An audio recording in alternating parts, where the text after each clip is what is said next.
तो सजल तुझे पता है इस दुनिया में सबसे खतरनाक चीज क्या होती है? क्या होती है यार? देख, सब खतरनाक है। अरे सब खतरनाक है, लेकिन सबसे खतरनाक होती है जब दो बेस्ट फ्रेंड, अच्छा ठीक है, एक दूसरे पे जान न्यौछावर करते हो। अच्छा। जब उनकी लड़ाई हो जाए, मतलब जब तुम उनकी लड़ाई देखोगे ना, तब तुम कंफ्यूज हो जाओगे कि ये एक समय पे बेस्ट फ्रेंड थे। मतलब ऐसे कुत्ते बिल्ली की तरह लड़ते हैं दोनों। अब ये चीज मैं किसको लेकर कह रहा हूँ वो बताओ भाई। ये आरएसएस और बीजेपी वाला मुद्दा है। आरएसएस और बीजेपी के बीच में भैया फड्डा हो गया इस समय बहुत बड़ा। संघ प्रमुख ने तो मोहन भागवत जी जो है हमने आज से 5 साल पहले 2018 की वीडियो भी वायरल हुई इन चुनावों में, भयंकर वीडियो वायरल हुई। हाँ, जिन लोगों को पता भी नहीं है ना कि ये 2018 की है, उन्होंने भी शेयर बटन धड़ल्ले से दबाया, क्योंकि और उस वीडियो से तो इंडिया अलायंस के मजे ही मजे हो गए भैया उसमें। क्योंकि मोहन भागवत जी ने ना बहुत तारीफ की है कांग्रेस की, बोला कि कांग्रेस का जो है बहुत योगदान है देश को आजाद कराने में। उसके बाद जो देश की रफ्तार है, जो जीडीपी है, ये है वो, मतलब खूब अच्छे तरीके से उन्होंने तारीफ की। एक फॉर्मली उनका बयान मैं अपने मुंह से भी सुना देता और हूं। बाकी हम वीडियो तो दिखाएंगे। हाँ, वीडियो तो उन्होंने बोला था, आजादी के आंदोलन में कांग्रेस का बड़ा योगदान, हाँ। देश को अनेक महापुरुष दिए। खैर महापुरुष तो कांग्रेस ने दिए, लाल बहादुर शास्त्री हो गए, राहुल गांधी हो गए।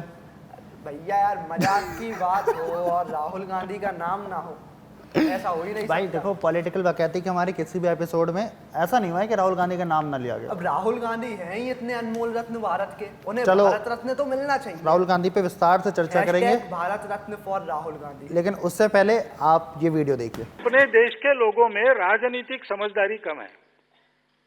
सत्ता किसकी है, इसका क्या महत्व है, लोग कम जानते हैं। अपने देश के लोगों की राजनीतिक जागृति करनी चाहिए, और इसलिए कांग्रेस के रूप में एक बड़ा आंदोलन सारे देश में खड़ा हुआ। उसमें भी अनेक सर्वस्व त्यागी महापुरुष, जिनकी प्रेरणा आज भी हमारे जीवन के प्रेरणा में काम करती है, ऐसे पैदा हुए, और देश के सर्वसामान्य व्यक्ति को स्वतंत्रता के लिए रास्ते पर लाकर खड़ा करने का काम उस धारा ने किया। एक बड़ा योगदान अपने स्वतंत्रता प्राप्ति में उस धारा का है। अब उन्होंने भैया तारीफ तो कर दी, लेकिन तारीफ जो है उल्टा पड़ गया मोहन भागवत जी के ऊपर, क्योंकि उसके बाद एक स्टेटमेंट आया किससे, जेपी नड्डा से, इसी इलेक्शन के लोकसभा चुनाव के दौरान।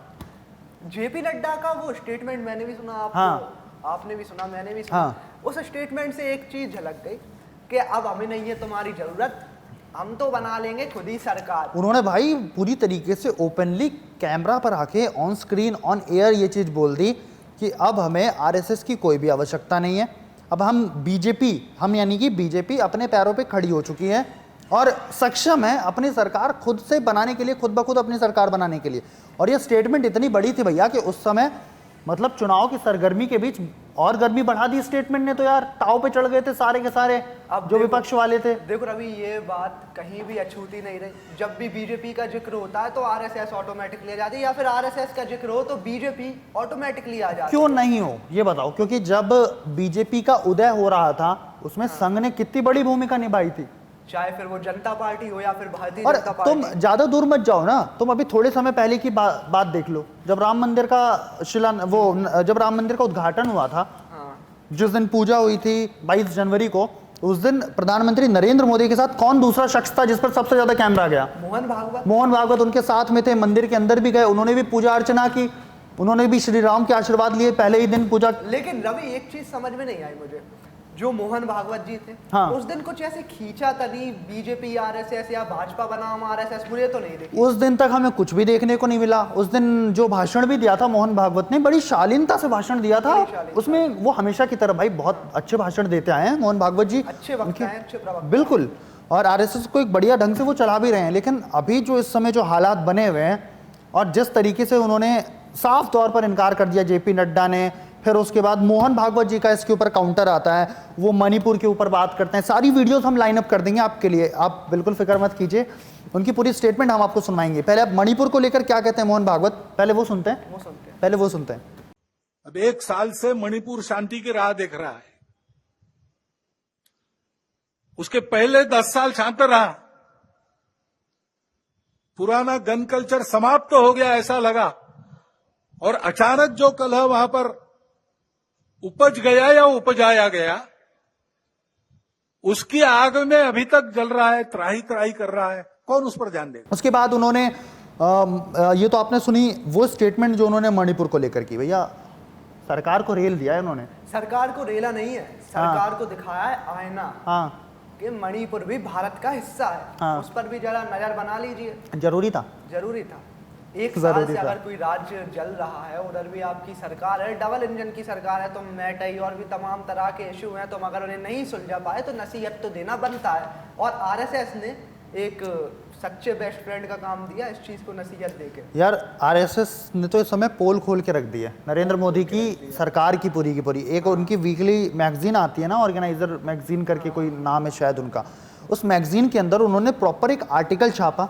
उस आर्टिकल में उन्होंने उन सारे मुद्दों के ऊपर बात किया कि आखिर बनारस में कैसे हारी बीजेपी की, हारते हारते बची बीजेपी की सरकार, और उन्होंने अयोध्या वाला मुद्दा हो गया। कुल मिलाकर उन्होंने पूरी तरीके से एक्सपोज करने का काम किया। यानी कि कोई फेवरेटिज्म नहीं है यहाँ पे, हम आपको खुश करने के लिए नहीं बैठे हैं, हम वो चीजें रखेंगे सबके सामने, देश के सामने, दुनिया के सामने, जो कि फैक्चुअली करेक्ट होगी, जो हमें सही लगेगा। रवि अब तुम सुन नहीं रहे मेरी। हाँ सुनो। आरएसएस तो हमेशा से कहती आती है कि हम तो आइडियोलॉजी के साथ हैं, ना ही हम किसी पार्टी के साथ हैं, ना ही हम किसी नेता के साथ। जेपी नड्डा भी तो बोले, जेपी नड्डा भी तो बोले कि भाजपा का मतलब बिल्कुल नहीं है हिंदुत्ववादी। अच्छा, भाजपा कभी भी भाजपा का अर्थ हिंदुत्ववादी से नहीं है। फिर ये बोले थे भाजपा का मतलब भगवा नहीं। यार हाँ, एक ही चीज है ना, एक ही चीज, हिंदुत्व भगवा। तो मतलब उन्होंने इनडायरेक्टली तो हिंदुत्व को ही टारगेट किया या इशारा किया। उसके बाद मोहन भागवत जी को ने एक स्टेटमेंट दिया था, उसमें उन्होंने कहा था कि साफ तौर पर मना कर दिया गया था कि कोई भी ग्राउंड पे जो वर्क हो रहा है वो आरएसएस उनका कोई भी सपोर्ट नहीं करेगा बीजेपी का। उसमें उसके 10 से 12 आयाम है रवि, अगर धीरे धीरे करके एक एक करके बढ़े तो सबसे पहला आयाम राम मंदिर में चंपत राय जो कि पूरी देखरेख और रखरखाव देख रहे थे, उन पर आरोप था धांधली का। फिर आरएसएस क्या करती है, आरएसएस उन्हें बुलाती है, आरएसएस उन्हें चेतावनी देती है, समझाती है, लेकिन बीजेपी कहीं ना कहीं उस मामले से दरकिनार हो जाती है। और एक और बात पता है रवि तुम्हें, नृपेंद्र सिंह का नाम सुना? नृपेंद्र सिंह नहीं, ये है पहले जब कार सेवकों पे गोली चली थी ना, ठीक है, तभी उत्तर प्रदेश में सचिव थे। अच्छा, सचिव थे। और ये जो अपना पीएमओ है 2014, 19 और 24 में पीएमओ में भी बैठेंगे, ठीक है। तो आरएसएस की मांग थी कि उन्हें इस पूरे राम मंदिर वाले मुद्दे से अलग किया जाए, ठीक है, लेकिन बीजेपी ने ऐसा नहीं किया। हाँ। इसके अलावा एक और मांग थी कि जितने भी बॉलीवुड के सेलिब्रिटी हैं जो रफा पे तो बोल जाते हैं लेकिन रईसी पे नहीं बोलते, उन्हें आप राम मंदिर के उद्घाटन में ना बुलाइए। लेकिन बीजेपी ने क्या किया, बुलाया। रणबीर कपूर से लेके कटरीना तक, आलिया भट्ट से लेके फिर उसके बाद मतलब बड़े बड़े सेलिब्रिटीज तक सबको इनविटेशन भेजा गया, सबको बुलाया गया। और उन लोगों को भाजपा ने अछूता कर दिया। एक कोई सा गाँव है जहाँ पर ठाकुर कम्युनिटी, राजपूत कम्युनिटी ज्यादा है, उन्होंने अपनी पगड़ी छोड़ रखी थी कि जब तक राम मंदिर नहीं बनेगा हम पगड़ी नहीं पहनेंगे, जूती नहीं पहनेंगे। सोचो, उन लोगों को इनविटेशन देना था, ऐसा आरएसएस का मानना था, लेकिन भाजपा ने उन्हें दरकिनार किया। अच्छा, हाँ, ये तो भैया तुमने गिनवा दिए बड़े बड़े पॉइंटर से यार। और भी गिनवाऊंगा वीडियो में आगे, और भी गिनवाऊंगा। ठीक है, बात करते हैं केरल की बात आई। केरल में यार पता है, एक तो देखो केरल से पहले थोड़ी सी और ब्रीफिंग दे देता हूँ मैं। अब जो लोग नहीं समझते आरएसएस देश में कितनी बड़ी एक ऑर्गेनाइजेशन या एक संस्था है या संघ है, संगठन है, वो आप इस बात से समझ लीजिए कि भैया देश में कभी भी अगर कोई भी सरकार बनती है तो उसमें बहुत बड़ा योगदान आरएसएस का होता है। और आरएसएस के जो वर्कर्स होते हैं, जो उनके कहते हैं सेवक जो होते हैं, उनका बहुत बड़ा योगदान होता है। जैसे इस बार ग्राउंड, अब आते हैं केरल पे, जो इस बार ग्राउंड रिपोर्ट थी उसके अनुसार जो आरएसएस के जो ग्राउंड वर्कर्स थे, जो उनके सेवक थे, वो एकदम तैयार थे ज़मीन पे कार्य करने के लिए, क्योंकि केरल में 80 साल से वहाँ पे आरएसएस है, मजबूत है, अलग अलग शाखाएं, बहुत शाखाएं हैं भाई वहाँ पे। और केरल में एक टाइप से इसलिए भी ज़रूरी है क्योंकि वहाँ पे ईसाई जो है या बाकी जो अल्पसंख्यक है वो वहाँ पे बहुसंख्यक में है। और आरएसएस की एक चीज और देखिए, आरएसएस कल्चरल इंटीग्रिटी को लेकर चलती है। आरएसएस देखो कभी भी उसको हिंदुत्ववादी से जोड़ा जाता है, लेकिन आरएसएस का जो मेन थीम है, जब आप गौर से पढ़ोगे उसके बारे में, तो वो देश हित में होता है हमेशा। वो उन सारे कल्चर्स को आगे प्रमोट करना चाहती है जिससे देश आगे बढ़े, सिर्फ हिंदुत्व आगे ना बढ़े। या आप मोहन भागवत के अगर बयान आपने सुने होंगे, हम भी सुनवाएंगे, तो उसमें ये चीज़ साफ तौर पर झलकती है। और यही चीज़ केरल में इस बार करने की कोशिश की गई, लेकिन जो आरोप है आरएसएस का, तो ये कि भाजपा की तरफ से सख्त मनाही थी कि आप इसमें बिल्कुल इंटरफेयर नहीं करोगे, क्योंकि लोगों के बीच एक आम विचारधारा बनी हुई है कि आरएसएस यानी कि बीजेपी, यानी कि भाजपा, यानी कि हिंदुत्ववादी। अगर आरएसएस इन सब मामलों में इन्वॉल्व होती तो जितने भी जो माइनॉरिटीज़ के वोट थे वो सारे के सारे कट जाते किसके खाते से? बीजेपी भाजपा के खाते से। लेकिन ये वाला जो उनका परसेप्शन था ना बीजेपी का, ये कहीं ना कहीं उल्टा पड़ गया। बस केरल में एक सीट ही जीत पाए। बल्कि अगर बात करें हम इमरजेंसी के टाइम पे, मैं ले रहा हूँ, इमरजेंसी का दौर जो था बड़ा भयानक दौर था वो। उस टाइम पे केरला में सरकार थी एम.के. करुणाकरन की, ठीक है, कांग्रेस की सरकार थी। उस टाइम पे आरएसएस और बीजेपी ऐसी इकलौती पार्टी थी केरल में। बीजेपी इकलौती पार्टी थी जो इमरजेंसी का विरोध कर रही थी, खुलकर विरोध कर रही थी। आरएसएस उसमें एक अहम भूमिका निभा रहा था। उस टाइम पे रवि इन लोगों ने, आरएसएस वालों ने सीपीआई के मेंबर तोड़े हैं और उन्हें आरएसएस में शामिल किया। सोचिए क्या जनसंपर्क रहा होगा। आरएसएस ने हमेशा से एक तरीके से कहते हैं ना कि प्रमोशन का काम किया है भाजपा के लिए। भाजपा की सरकार को प्रमोट करने का कार्य किया है। केरल की जब हम बात कर रहे हैं विस्तार से, तो केरल में एक चीज़ नोट करने वाली है।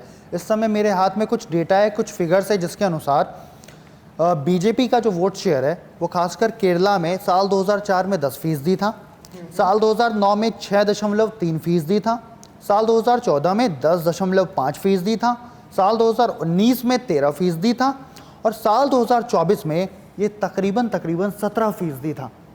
अब इसको लेकर भी वहाँ के जो आरएसएस के कार्यकर्ता हैं या वहाँ के जो लोकल लोग हैं वो मानते हैं कि इसमें आरएसएस का सारा रोल है। वहाँ पे इस बार ना एक मैं नॉर्मल सी आपको फिलॉसफी बता देता हूँ, या नॉर्मल सी बात बता देता हूँ। इस बार जो तिरुवनंतपुरम था उससे कौन कौन नेता खड़े हुए थे? वहाँ से खड़े हुए थे आर चंद्रशेखर, वहाँ से खड़े हुए थे शशि थरूर। वहाँ पे ये पक्का माना जा रहा था कि वहाँ से आर चंद्रशेखर जीतेंगे। क्यों माना जा रहा था? क्योंकि लोग गुस्सा थे, खफा थे शशि थरूर से। लोगों का कहना था कि शशि थरूर भैया 12 महीने में से 11 महीने या 10 महीने तो दिल्ली में बैठे रहते हैं, 1-2 महीने आ जाते हैं नाम करने के लिए। तो इतने में से जब वहाँ पे आप रहते नहीं हो, वहाँ के लोगों को समस्याओं को आप सुनते नहीं हो, लोगों के बीच, यही चीज़ तो अयोध्या में हुई ना। अयोध्या में इस बार लल्लू सिंह क्यों हारे हैं?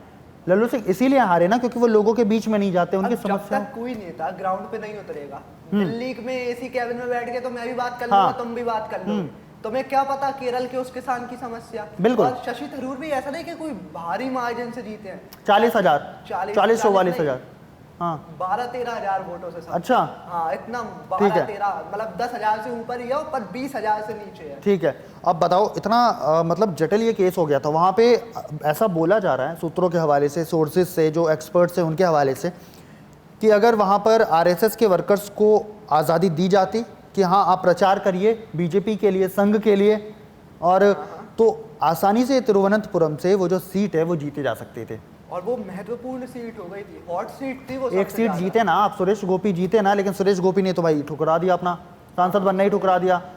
तो कुल मिलाकर के यही सब चीज़ें हैं। और इस समय तो भाई मुझे नहीं लगता ये मामला अभी शांत होगा कहीं ना कहीं, ये मामला, क्योंकि ओपनली आ गए ना, दोनों पक्ष ओपनली आ गए। रवि देखो, अब किसी घर में भी लड़ाई होती है तो कोर्ट कचहरी कोई पहले नहीं भागता, पहले सब घर वाले आपस में सहमति से बात करते हैं, बात सुलझाने की कोशिश करते हैं। लेकिन जब मामला ज्यादा ही बिगड़ जाए तो वो घर की चार दीवारी से बाहर जाता है। बिल्कुल, और ये चीज़ इससे पहले भी कई बार मतलब कि देखने को नहीं मिली है।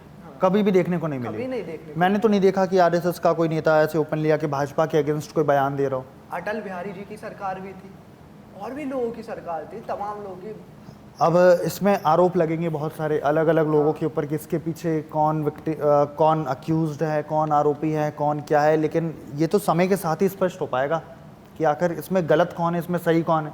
देखो, गलत कोई भी नहीं है, सही भी कोई नहीं है। अब मोहन भागवत ने ये स्टेटमेंट दिया, स्टेटमेंट बड़ा ही गौर करने वाला था। उन्होंने पॉइंटर्स भी गिनवाए, बकाया पॉइंटर्स गिनवाए। जो पदाधिकारी हैं आरएसएस के, वो उन लोगों ने भी तमाम बाइटें दी, दैनिक भास्कर से बात की और भी तमाम अखबारों से बात की। ठीक है, उसमें एक पॉइंट और निकल के आता है रवि, ईडी सीबीआई का आरोप जो विपक्ष लगाती थी, आरएसएस चाहती थी कि आप इन आरोपों को झूठा साबित करो। और झूठा साबित कैसे होता है? जब आप अपनी वॉशिंग मशीन में किसी अन्य नेता को शामिल ना करें। भ्रष्टाचार, मतलब आरएसएस ये भी चाहती थी कि राम मंदिर का जो मुद्दा है वो राजनीतिक ना देखे, बल्कि राष्ट्रीय मूवमेंट के हिसाब से देखा जाए। लेकिन इसको राजनीतिक मुद्दा बना दिया गया। राजनीतिक मुद्दा इस पे कांग्रेस ने आने से इनकार कर दिया, क्योंकि कांग्रेस ने तो सीधा बोला था आरएसएस का इवेंट है इसलिए हम नहीं जाएंगे। अब इसमें देखो, बीजेपी के साथ एक वो इनवर्सली प्रोपोर्शनल एक थ्योरी होती है, इनवर्सली प्रोपोर्शनल बोलते हैं हम। BJP is inversely proportional to RSS और आरएसएस और बीजेपी, ऐसा इनका चलता रहता है। तो उसमें सबसे ज़्यादा बदनामी किसकी होगी? आरएसएस की। उन्हें क्या लगेगा कि आरएसएस वाले ही करवा रहे हैं, बल्कि इसमें दिमाग तो था बीजेपी का। आरएसएस तो ये भी चाहती थी कि आप भैया चुनाव के बाद करवा दीजिए। आरएसएस ने तो और भी कुछ डिमांड्स रखी थी लोकसभा चुनाव के बाद, जो कि अभी तक खुल के सामने नहीं आई है, जो कि धीरे धीरे जिस तरह का माहौल चल रहा है वो शायद खुलकर सामने आए। लेकिन ये जो इनके बीच में जो लड़ाइयाँ चल रही हैं वो दोनों ही पक्ष के लिए अच्छी नहीं है, बीजेपी के लिए भी, आरएसएस के लिए भी। और आरएसएस जितना बड़ा एक ऑर्गेनाइजेशन है, जितना बड़ा एक संगठन है, और भाजपा खुद में एक जितना बड़ा संगठन है, दोनों को ये चीज़ें शोभा नहीं देती पब्लिक प्लेटफॉर्म पे आके इस तरीके से एक दूसरे को एक्सपोज करने की कोशिश करना, हाँ, खुद की राइवलरी शुरू करना, क्योंकि दोनों की पक्ष की जो फैन फॉलोइंग है बहुत ज़्यादा है, फैन फॉलोइंग भी बहुत ज़्यादा है और फॉलोइंग भी बहुत ज़्यादा है। अब देखो आरएसएस की बात आती है, आरएसएस से कौन नेता नहीं निकला? नितिन गडकरी निकले, हर कोई निकला, नरेंद्र मोदी यार, नरेंद्र मोदी निकले, अमित शाह भी आरएसएस के थे, राम माधवन, और भी इतने नेता हैं जो जिन्हें बैक एंड टीम माना जाता है बीजेपी का, वो सब आरएसएस से, सब आरएसएस से हैं। और आरएसएस की एक टाइप से विचारधारा को कह सकते हैं कि भारत के हित में इस्तेमाल कर रहे हैं, जो कि आरएसएस की विचारधारा है कि भारत को आगे प्रमोट करना, ग्लोबल लेवल पे भारत को एक अच्छा राष्ट्र बनाना, सुनहरा राष्ट्र बनाना, बिल्कुल। और इसमें क्या गलत है अगर कोई करके आया, लेकिन एट दी एंड जब इस तरीके की चीज़ें होती हैं तो उस पर कहीं ना कहीं गौर किया जाना चाहिए, लोगों के द्वारा भी, हम लोगों के द्वारा भी।